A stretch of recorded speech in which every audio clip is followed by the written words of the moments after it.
Good morning, students. Hope all of you are fine. Beta, this lecture is also in continuation of theme 10, and name of this chapter is Displacing Indigenous Peoples. So till now we have discussed about the European imperialism, North America and its native peoples. And with that we also discuss a few important terms. Those were related to encounters with European. So the today's topic is mutual perception. As we know that Western Europeans defined civilized people in the terms of literacy and organized religion and urbanism.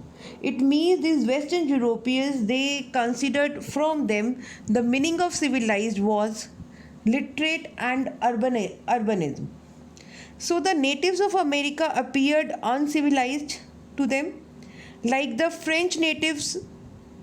French philosopher Jean-Jacques Rousseau, he said that as these native peoples, they were untouched by the corruption of civilization.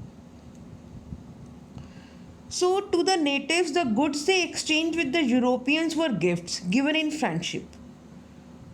But for the Europeans dreaming of becoming rich, the fish and furs were the commodities which they would sell for a profit in Europe. It means by this sentence we just come to know that the native people, they were very innocent. Whatever was given to them in the exchange of fish and furs, for them it was the gift from Europeans. But for the European people, those were the trading commodities. So the prices of the goods they sold varied from year to year, and in the same way European, whatever gift they gave to these native peoples, those also vary in quantity. But the natives could not understand this. They had no sense of the market in faraway Europe. But sometimes they were puzzled by fact that European traders sometimes gave them a lot of things and sometimes very little. And sometimes these Europeans, they were very much impatient to get furs. So for that they had slaughtered hundreds of beavers, and the natives were very uneasy, fearing that the animal would take revenge on them for this destruction. As you know, for them these forests and this wildlife, it was very important, and earlier they were just hunting that much animal that was needed for their survival. So the natives and Europeans saw different things when they looked at forests. Natives identified tracks invisible to the Europeans, and even Europeans imagined the forest cut down and replaced by cornfields.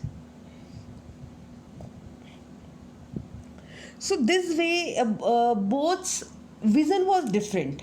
The natives who grew crops for their own needs, not for sale and profit, and thought it wrong to own the land, could not understand this. As we have read earlier, that for native people, they were procuring fish, meat, and agriculture produce also, but they never owned the land. They never show their right on that land. So this was the reason these people, they called them or they considered them uncivilized.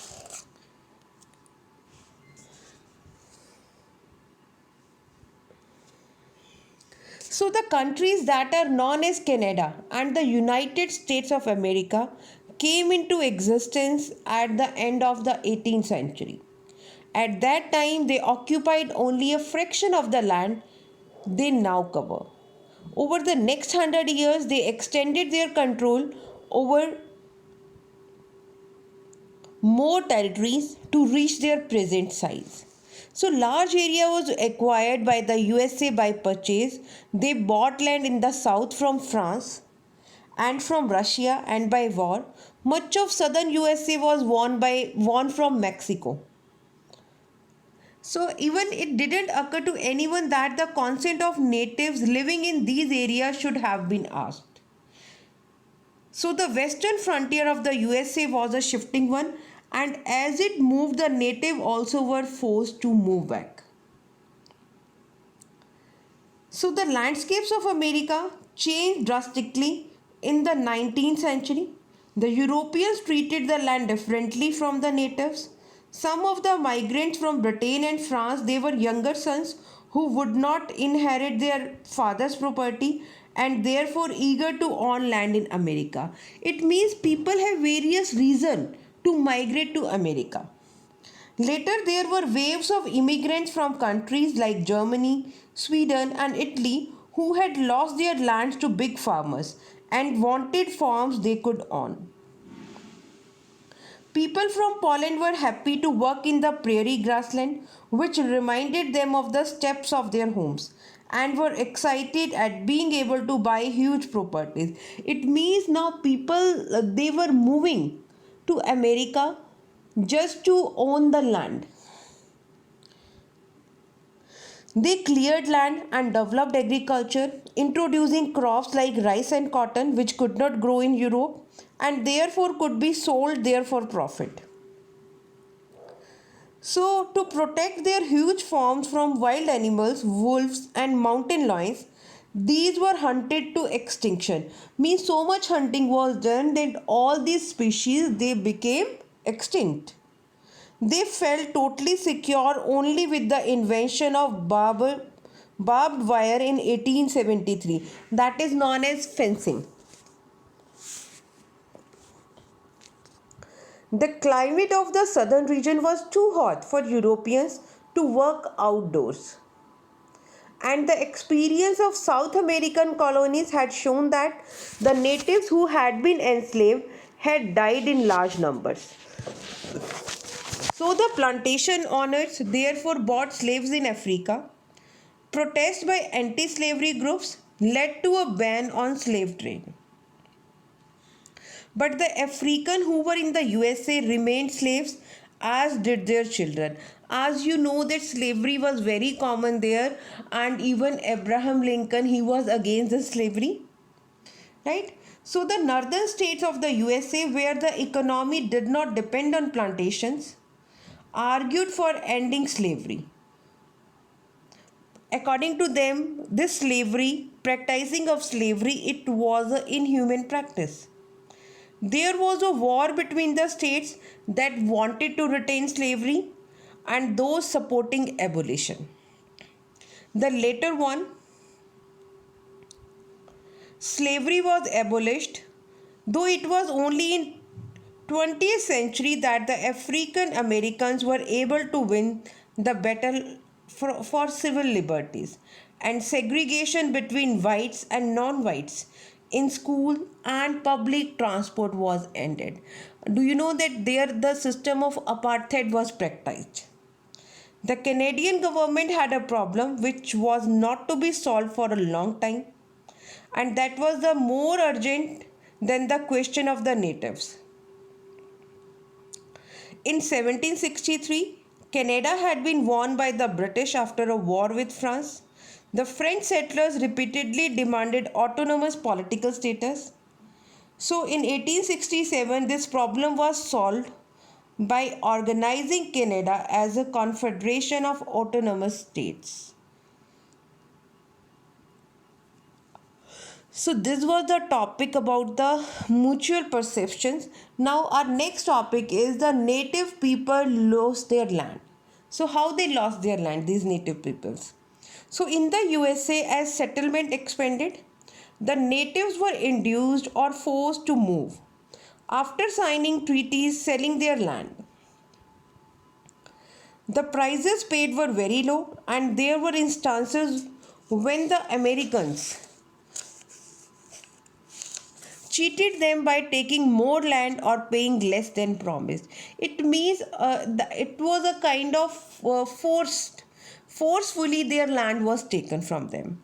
So even high officials saw nothing wrong in depriving the native peoples of their land. This is seen by an episode in Georgia, a state in the USA. Officials had argued that the Cherokee tribe was governed by state laws but could not enjoy the rights of citizens. In 1832, an important judgment was announced by the US Chief Justice John Marshall. He said that Cherokees were a distinct community occupying its own territory in which the laws of Georgia had no force. And US President Andrew Jackson had a reputation for fighting against economic and political privilege. But when it came to the Indians, he was a different person. He refused to honor the Chief Justice's judgment and ordered the US Army to evict the Cherokees from their land. So this way, these native people, they were just losing their land.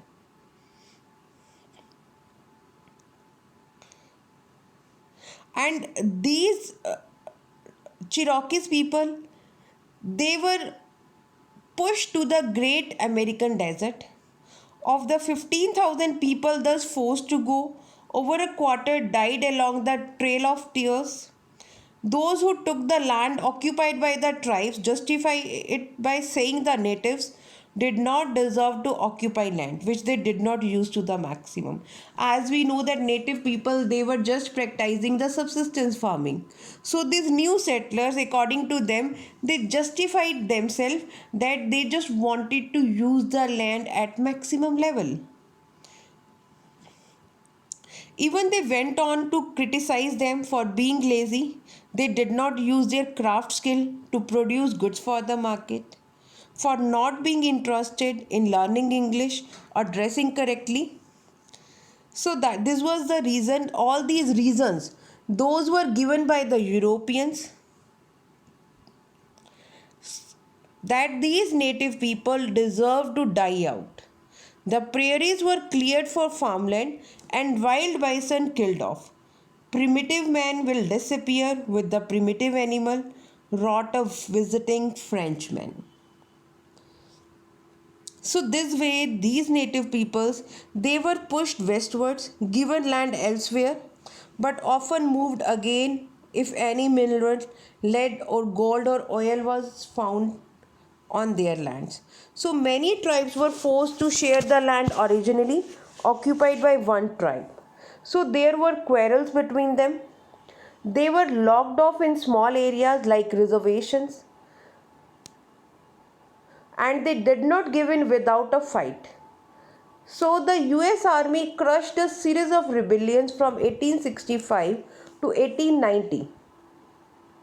And even in Canada, there were armed revolts by the Métis people between 1869 to 1885. But after that, they gave up. So this way, almost all the land was gave up by the native people. So this way, these native people, they lost their land. So this was the topic for today. All of you, please revise this topic again. Read all the topics carefully. So hope all of you have understood the topic. Thank you and have a nice day.